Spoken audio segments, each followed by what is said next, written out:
Hey guys, James here. I'm playing Dust: An Elysian Tail, which is a game that's about to hit iOS in the next 24 hours or so. It is a port of a game that came out originally back in 2012 for the Xbox Live. It eventually moved over to Steam. It also turned up on, I think, PS4 last year, but it's an action RPG, kind of in the Metroidvania style of things. So you're wandering around, platform fashion, hacking and slashing your way through a whole bunch of enemies and whatnot. Oh god, I'm supposed to be doing something here. Oh, if you press the super ballistic fidget action button of power, I'll Alright, Fidget, thanks. So this little flappy helper is Fidget. She is my assistant, colleague, person, very much in the way that Navi is for Link, or, you know, she's small and squeaky and it's an RPG, so what do you expect? Maybe I'll just keep the rest of my repertoire to myself. And she likes pouting. So this sword that I'm holding is like my guardian thing. I find the sword, suddenly I'm imbued with amazing powers, and Fidget's supposed to be looking after the sword and wants to take it back. I'm like, no, hang on a minute, I've got to go and do some quests first, and then we'll take care of that. I'm currently being taught some special powers, which I'm mostly ignoring. As you can see, we've had to take the original console controls and superimpose touchscreen buttons on the screen instead. So you've got Y, X, so apparently press B to hold a projectile. I'm doing it right now. Oh god, that was good. And press Y to form a dust storm. So let's do the dust storm again. Wow, that's awesome. So normal attacks is just done by pressing X and then Y. So you press X to begin, and then you can press X, Y, Y, X, X, or any kind of combination of those buttons.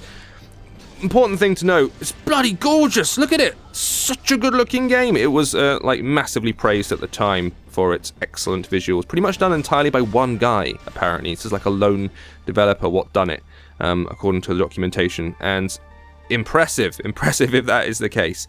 These are little save points, I can jump through there. You can do a nice speed run by just swiping left or right. So if I swipe left on the screen now, you'll see he just rockets back out of battle, and likewise if I swipe forward, he kind of dashes in.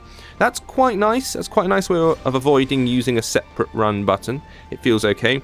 It's always a bit of a compromise to have those little buttons clustered in the bottom right-hand corner of the screen, the X and Y and B and everything, but there's no real way around it, and it doesn't take up too much of the screen, and it's relatively comfortable. I'm not finding myself hitting the wrong thing by mistake, so that's quite good. I'm holding the charge buttons now to see how those attacks work. We're about the second or third kind of screen of the game, so we're not very far through it at all.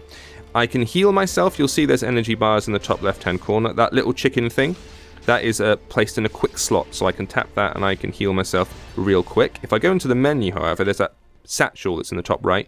I've got a bunch of stuff going on. I can craft things later on. There are materials I've gathered that I need. There's a map of the area. As you can see, it shows it. Again, this is where the Metroid thing kicks in. I'll be able to unlock the map as I pass through it, and then you can see it'll take up all this screen, and I have to make my way back and discover areas I couldn't previously get to, and that's the path it's going to follow. Initial impressions are impressive, I've got to say. I love the look of it. In terms of how it's been ported over, I did go in and have a look at videos of the original Xbox version and the other versions. This is pretty faithful. Like, it's incredibly smooth. It's running at a solid, what I would say, 60 frames a second without any hitches whatsoever. The only compromises are in terms of the controls.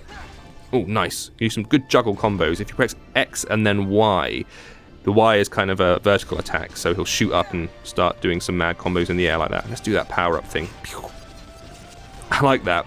The rotor blade helicopter spin, that's wicked.